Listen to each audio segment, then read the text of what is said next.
안녕하세요. 중고차에 관한 모든 것을 해결해 드리는 차부장TV의 차부장입니다. 네, 오늘은 좀 야외로 나와봤고요. 장소가 실내인데 좀 협상공에서 진행되는 점 양해를 부탁드리겠습니다.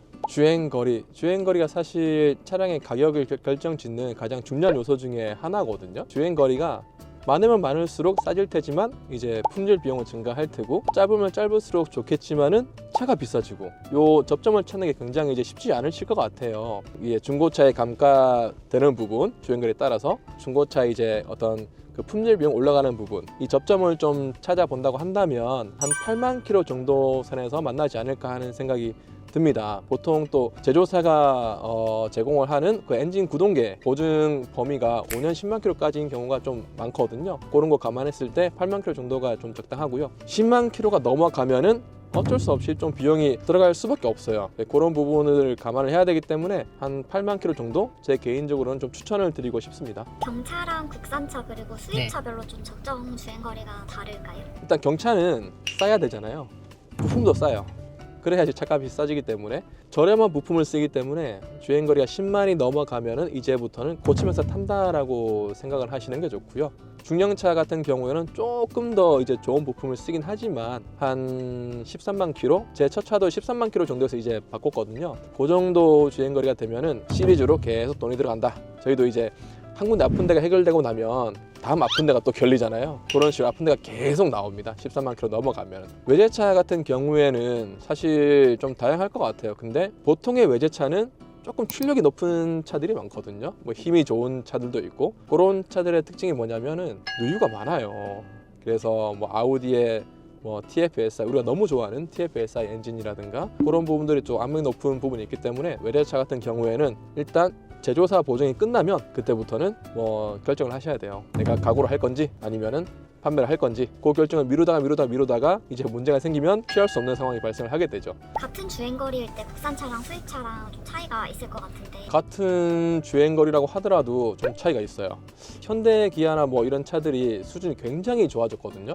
중고차는 어쨌든 조금 연식이 있는 차들을 사실 거잖아요. 지금에 대한 얘기는 아니에요. 근데 그 당시에는 조금 그 수입차와 우리나라 차들의 격차가 없다고 말할 수는 없을 것 같아요. 그래서 같은 주행거리라 할지라도 국산차가 조금 더 이제 어떤 수명이나 이런 부분들이 약한 경우가 있습니다. 반면에 외제차 같은 경우에는 내구성은 뭐 좋은 차도 있겠지만, 특히 이제 독일차 같은 경우에는 퍼포먼스를 위해서 필요 이상의 출력을 내는 차들이 있어요. 그런 차들은 주행거리가 짧다 하더라도 엔진의 누유라든가 부품의 마모도가 좀 클 수는 있거든요. 국산차와 수입차 요거를 1대1로 비교할 게 아니라 어떤 차종의 특성을 잘 봐야 될 것 같습니다. 15만 킬로짜리 중고차를 보고 왔는데 네. 혹시 이걸 사면 얼마나 탈 수 있을까요? 내일 그 주식장이 열리면 10시까지 떡상할 종목이 뭔가요? 라는 질문과 비슷할 수는 있어요. 왜냐하면 알 수가 없습니다. 미래는 과거의 이력을 바탕으로 현재의 상태를 보고 미래를 예측을 하는 거지, 이거는 확답을 할 수가 없어요. 저희가 집에 있는 TV도 어제까지 괜찮다가 오늘 갑자기 안 나오기도 하고, 어제까지 시동 걸리다가 오늘 시동 안 걸리기도 하고, 그런 부분이 발생을 하거든요. 고장은 갑자기 찾아오는 거고요. 당황하지 마시고요.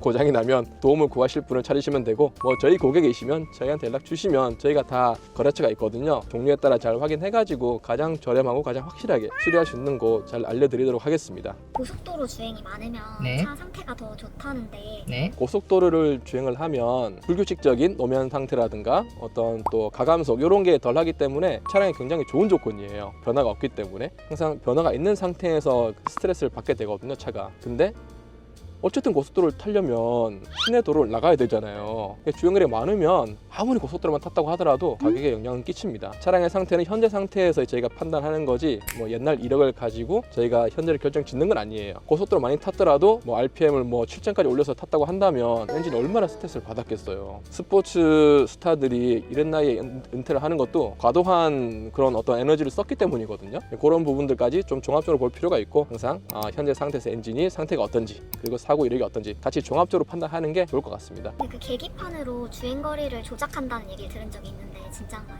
그렇죠. 이게 예전부터 많이 문제가 되어왔던 부분인데, 이런 경우가 있어요. 그 해외에서 차를 사오는 경우가 있는데, 그런 경우에 이제 계기판을 좀 조작하기도 합니다. 그래서 저희도 이제 차를 살 때 직수입된 차다 또는 역수입된 차다라고 하면은 이제 주행거리에 대해서 조금 더 긴밀하게 확인하고 차를 매입하기도 하거든요. 그리고 이거는 제 지인분의 이제 경험담이신데 K3였던 것 같아요. 이 차를 판매를 잘 하셨는데 그 차주께서 확인해보니 세상에 이게 주행거리가 중간에 한번 조작이 된 거예요. 물론 그 앞번에 타시던 분도 모르셨고 그 친구가 팔 때도 몰랐던 그런 내용이었거든요. 그렇게 활동하시는 업자분들이 지금은 수출 쪽에서 많이 활동을 하시고 그런 분들이 없진 않으셨나 봐요. 조작 여부를 확인할 수가 있어요. 살 때 조작 여부를 확인하는 방법은 사실 이 계기판을 봐서는 전혀 구분이 안 돼요. 수리를 해버리고 교환을 해버리면. 근데 어떻게 확인할 수 있냐? 정부24라는 그 정부 사이트가 있거든요. 거기에 들어가시면 자동차 등록 원부를 확인하실 수가 있어요. 이게 소유주분의 상황과 소유주분의 주민번호가 있으면 저희가 확인할 수가 있고요. 거기에는 저희가 자동차 검사를 받잖아요. 주행거리를 다 기록을 하게 돼 있어요. 근데 주행거리가 갑자기 이제 뭐 줄었다거나 갑자기 늘었다거나 하는 부분이 발생할 수 있기 때문에 자동차 등록 원부에 갑부를 확인하시면 그 정보가 나와 있습니다. 네, 앞서 말씀드린 경우는 이제 개인 간 거래했을 때 문제였기 때문에요. 저희를 통해서 정상적인 이제 거래를 진행하시면 저희가 이력 다 확인하고 해드리고 있으니까요. 그런 부분은 절대 걱정하지 않으셔도 되겠습니다. 주행거리 대 연식. 항상 끝나지 않는 논란인데 저는 사실 주행거리도 중요하겠지만 그것보다 연식을 조금 더 중요하게 생각을 해요. 왜냐하면 이게 마모가 두 가지거든요. 세월에 따른 마모와 주행에 따른 마모 두 가지인데 세월에 대한 마모도 필요 없겠지만 주행거리가 많더라도 연식이 좀 최근 연식이면은 좀 내구성이 좋기도 하고 차가 그리고 옵션이 잘 들어가 있어요. 제가 차에는 실외보다는 실내에 조금 더 신경을 쓰라고 말씀을 드렸는데 실내는 거주 공간이기 때문에 타는 동안 되게 편안하거든요. 그런 부분 때문에 주행거리보다는 연식에 조금 더 무게를 두고 있고요. 같은 주행거리면 주행거리보다는 어떤 옵션 그리고 등급이 좋은 차를 선택하시는 게 더 타실 때 편안하다라고 말씀을 드릴 수 있어요. 옵션이 있는데 안 쓰는 것과 선택조차 할 수 없는 것은 이건 분명히 다르거든요. 어떤 순간에는 분명히 그걸 사용할 수 있는 상황들이 옵니다. 뭐 썬루프도 평생 안 열다가 여자친구가 별 보고 싶다고 하면 한번 열 수도 있는 거잖아요. 네, 그런 식으로 쓰는 경우가 생겨요. 그래서 그 무엇보다 옵션과 등급, 연식, 그리고 주행거리 이런 순으로 중요도를 가져가시면 좋겠다는 개인적인 사견입니다. 주행거리에 관한 여러 내용들을 다뤄봤는데요. 주행거리가 많다고 안 좋은 차도 아니고요. 꼭 짧다고 좋은 차도 아닙니다. 좋은 차라는 것은 나에게 적합한 차이기 때문에 저희가 그 가중치를 어디에 둘 거냐라는 부분을 상담을 통해서 잘 확인한 다음에 만족할 수 있는 차 또는 적합한 차 이렇게 잘 차려드리고 있으니까요. 좋은 중고차 잘 거래하시면 좋을 것 같습니다. 네, 여기까지 중고차에 관한 모든 것을 조금 좁네요. 모든 것을 해결해드리는 차부장TV의 차부장이었습니다. 감사합니다.